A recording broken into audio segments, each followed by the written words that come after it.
नंदुरबारकरांना शनिवारी दिनांक 11 रोजी रात्री खुनाचा थरार अनुभवायला मिळाला.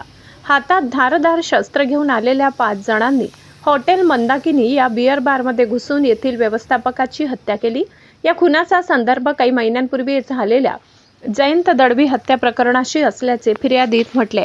सागर रमेश जाधव कैकाडी वय 25 राहणार रायसिंगपुरा नंदुरबार असे खून झालेल्या तरुणाचे नाव असून खुनानंतर हल्लेखोर घटनास्थळावरून फरार झाले.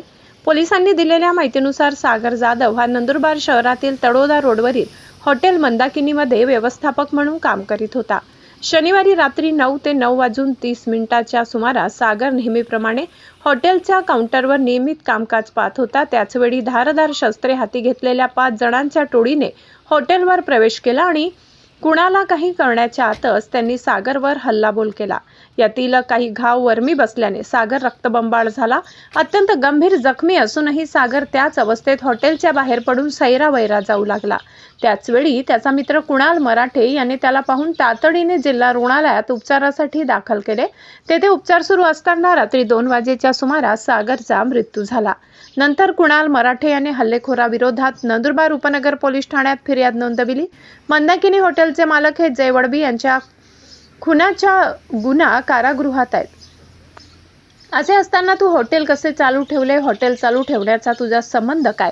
अशी विचारणा करीत कैलास पाडवी राहणार वाघोदा नंदुरबार, विकी राजपूत राहणार परदेशीपुरा नंदुरबार, दीपक ठाकरे राहणार नंदुरबार, निलेश उर्फ बंटी वसंत चौधरी राहणार चौधरी गल्ली नंदुरबार आणि त्यांच्यासोबत असलेला अनोळखी मुलगा अशा 5 जणांनी लाकडी दांडा, स्कॅनर मशीन, तलवार व अन्य धारदार शस्त्रांनी सागरवर पोटात, हातावर, डोक्यावर वार करून त्याची हत्या केल्याचे कुणाल मराठे यांनी फिर्यादीत म्हटले.